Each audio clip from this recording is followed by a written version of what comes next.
பல்வேறு கட்சியை சேர்ந்தவர்கள் அந்த பல்வேறு கட்சி சேலம் மாவட்டத்தில் பல்வேறு கட்சியை சேர்ந்தவர்கள் அந்த கட்சியிலிருந்து விலகி இன்றைய தினம் தங்களை அனைத்து இந்திய அண்ணா திராவிட முன்னேற்ற கழகத்தில் இணைத்துக் கொண்டார்கள். விழா இப்பொழுது நடந்து முடிஞ்சிருக்கு. தமிழகம் முழுவதும் சுற்றுப்பயணம் போயிடுறீங்க. அது குறிப்பாக தென் மாவட்டங்களில் கட்சி இருக்குன்னு சொன்னாங்க. இப்போ அங்கே எப்படி இருக்கு, வரவேற்பு எப்படி இருக்கு? இப்போ நீங்கள் தொலைக்காட்சி இருக்குல்ல, எடுத்து போட்டுட்டு இருக்காங்களா, அதில் பார்த்து தெரிஞ்சுக்கணும். இன்னொன்று, இன்னைக்கு வந்து புதுசாக திருமாவளவன் ஒரு கருத்து சொல்லியிருக்காரு. எம்ஜிஆர் தான் திராவிட கட்சிக்கு பார்ப்பனரை தலைவராக்குறதுக்கு இது பண்ணிடுறன்னு ஒரு விமர்சனம் இருக்கு அப்படின்னு நேற்று வந்து ஒரு விமர்சிச்சிருக்காரு. அதாவது எம்ஜிஆரை பேசுறதுக்குலாம் அவருக்கு வேணும், யாரா எப்படி பேசணும்னு தெரியும். பொன்மனச்செம்மல் புரட்சித் தலைவர் எம்ஜிஆர் நம்முடைய தமிழ்நாட்டு மக்கள் தெய்வமாக எண்ணிக்கிட்டாங்க. அப்படிப்பட்டவரெல்லாம் இவர் விமர்சனம் செய்தால் அரசியலில் காணாமல் போயிடுவார். ரெண்டாவது, அதிமுக பொறுத்த வரைக்கும் நான் ஏற்கனவே பல பொதுக்கூட்டத்தில் சொல்லியிருக்கேன், ஜாதிக்கும் மதத்திற்கும் அப்பாற்பட்ட கட்சி. ஒரு ஜாதியை வச்சிடலாம் யாருமே அரசியல் பண்ணுவது என்பது இயலாத காரியம். இன்றைக்கு தமிழகத்தை பொறுத்த வரைக்கும் பொன்மனச்செம்மல் புரட்சித் தலைவர் எம்ஜிஆர் காலத்திலும் சரி, இதையும் புரட்சித் தலைவர் அம்மா காலத்தில் அவருடைய மறைவுக்கு பிறகு எல்லா கூட்டத்திலும் நான் பேசி வரேன். அதிமுக பொறுத்த வரைக்கும் ஜாதிக்கும் மதத்திற்கும் அப்பாற்பட்ட கட்சி.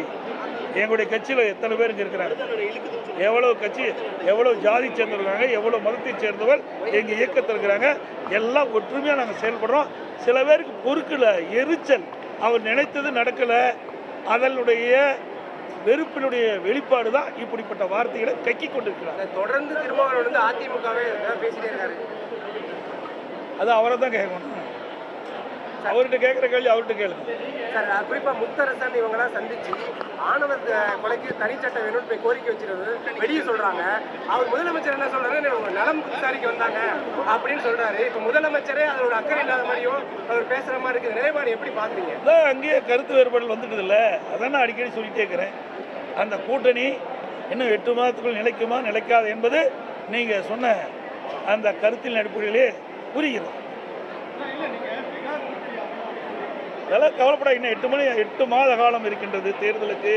அந்த 8 மாத காலத்தில் சிறப்பான கூட்டணி அமையும். கூட்டணி அமைந்த பிறகு உங்களை எல்லாம் அழைத்து நிச்சயமாக பேட்டி கொடுக்கும். பாமக பொதுக்குழு இன்னைக்கு நடந்துட்டு இருக்கு, அன்புமணி தலைமையில். அந்த ஒரு தனிப்பட்ட விவகாரம் அது. வேறொரு கட்சியில் நாங்கள் எப்பவுமே தலையிட முடியாது. அது அவர்களுடைய உட்கட்சியுடைய விவகாரம். அதில் போய் கருத்து சொல்வது சரியாக இருக்காது. நாங்கள் எப்போ அப்படிப்பட்ட கருத்து சொல்லுதில்லை. காவல்துறை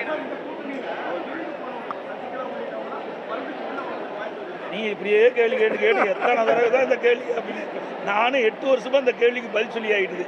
ஏற்கனவே சொன்ன பதில் இதுக்கு பொருத்தம். உடனுக்குடன் செய்திகளை தெரிந்து கொள்ள சன் நியூஸ் பெல் ஐகானை கிளிக் பண்ணுங்க.